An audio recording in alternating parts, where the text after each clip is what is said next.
2 weeks ago, I preached a message called Start Over. I explained how I was confronted with something called young earth creationism when I was an atheist back in 2001. And that made me completely start over trying to figure out the truth. As I started over and investigated all the world religions, the Christian Bible was the only one that matched up with creation science. Then I also explained how I became a Christian and learned a bunch of stuff from various Christian teachers that ended up not being true. So I had to start over again when it came to Christian doctrine and just studied what the Bible itself said instead of relying on so-called experts.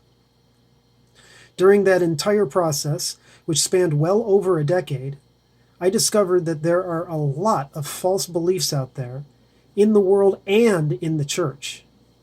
I've said this many times before, and if you know me in person, you've probably heard me say it, that wherever the truth is, that's exactly where you'll find the devil trying to screw it up. Anyone who claims to be a Christian should know that the enemy is the devil. If you don't believe the devil even exists, then you can't claim to be a Christian. The devil is very real, and his army of demons do everything they can to distract us from learning the real truth. If you can't even believe that, then you're already too deceived by the devil, and you're not going to believe anything I say. You won't be able to refute anything I say, you'll just refuse to believe it.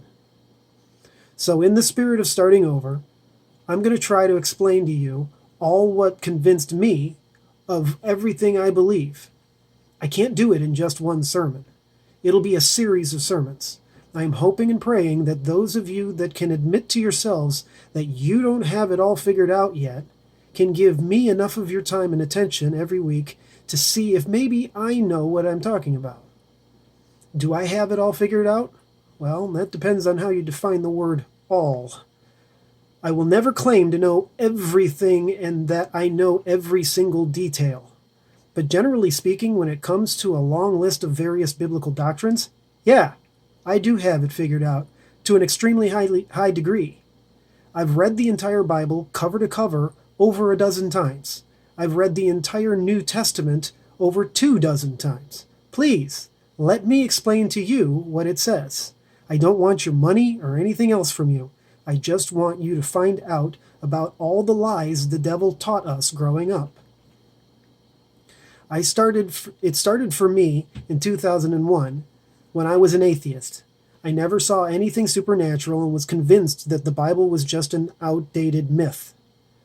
I thought for sure that science has since proven that billions of years ago there was a Big Bang, and our solar system eventually formed, and the Earth eventually sparked a living cell into existence somehow, and then that cell eventually turned into something bigger, and then those things eventually turned into humans. That's what they taught us all in school, right? It has to be true, right? Wrong. One day, a friend of mine introduced me to young earth creationism. I scoffed at it at first and claimed I was going to pick the thing apart. I was sure I was going to be able to see through all the errors. Well, after watching the entire 17-hour seminar, I couldn't refute any of it. It all made way more sense scientifically than Darwinism did. I didn't listen to any of the Jesus stuff yet. I was only interested in the actual science. You know, testable, repeatable, scientific method stuff. Once I understood all of these scientific claims, it forced me to start believing in the Bible's story of creation. Still didn't believe in Jesus yet, but that came almost 3 years later. So let's start over and look at some of the claims for young earth creationism.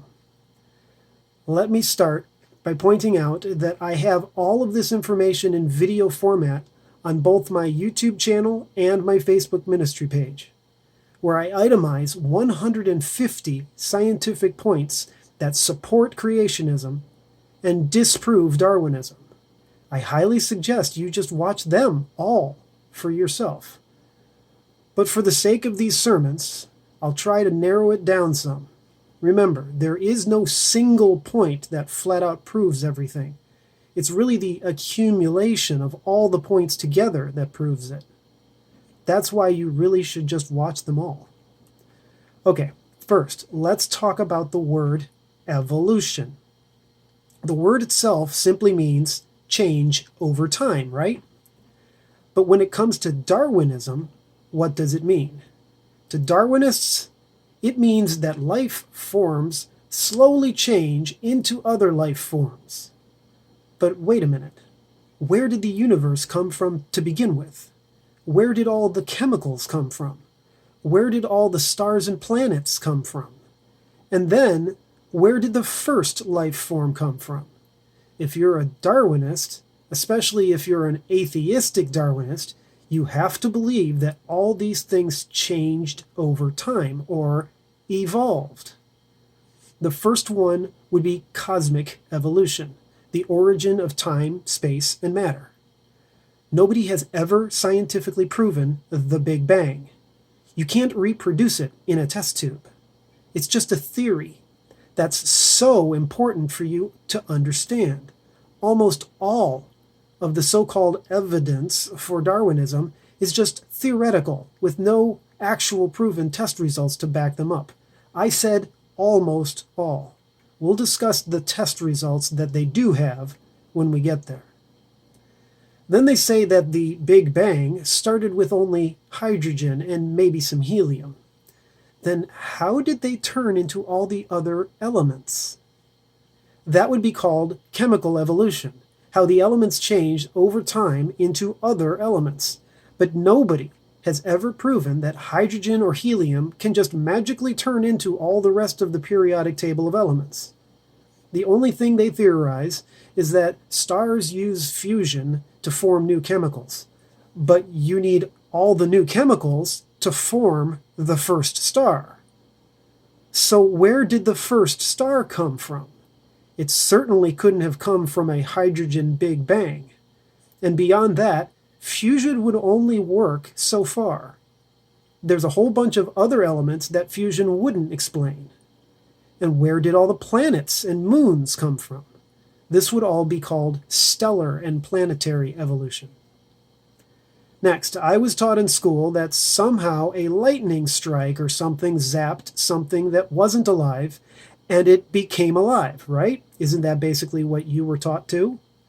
Well, that means it changed over time. This would be called organic evolution. For a long time, it was not living matter. Then it changed into living matter. That change is an absolutely necessary step in atheistic Darwinism. They don't like calling any of these things evolution, but it's still a change over time, whether they like it or not.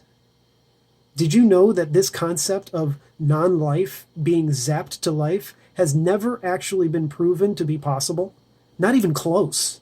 As a matter of fact, the textbooks teach a famous experiment by two guys named Urey and Miller, and that experiment actually helps prove that it can't be done.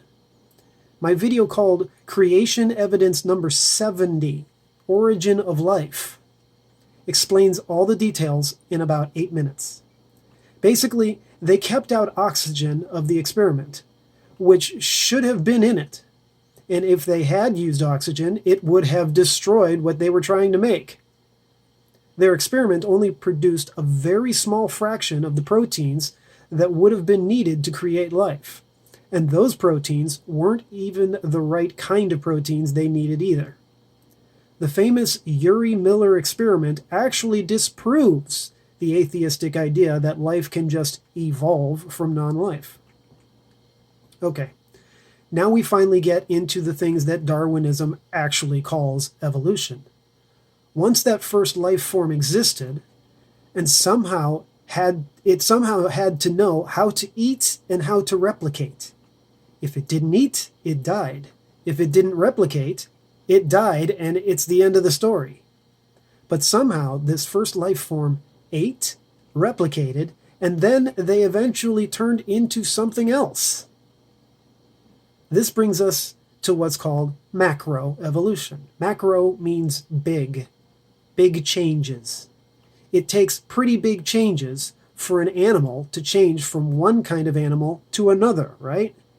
It would take a lot of huge changes for a single-celled organism to eventually evolve into a fish, or a fish to evolve into any kind of land animal, or even an ape-like being to evolve into a human.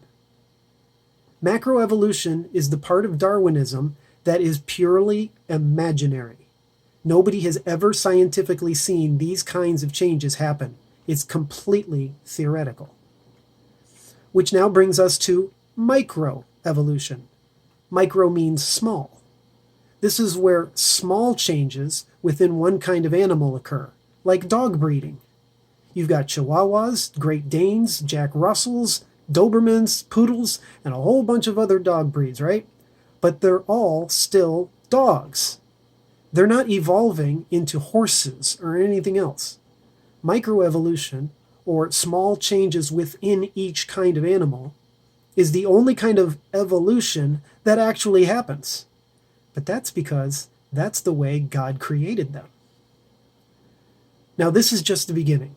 I wanted you to understand the word evolution so that moving forward, you'll see that all the evidence that Darwinism uses will never prove any of those concepts of evolution to be true except for microevolution. And once you realize that all their evidence proves that only microevolution is true, you'll then see that their evidence actually points to the Bible being true all along.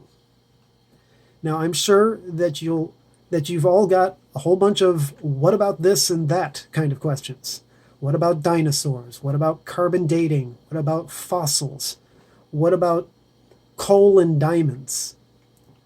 And a whole bunch of other questions, I'm sure. Stick with me, people. We'll get there. Go ahead and ask me questions in the comments section, but please be patient as I'm trying to cover many hours of material a little bit at a time. It would make the most sense if you keep your questions limited to the topic of the video. I'll eventually answer your future questions when I reach that topic. God bless you all, people.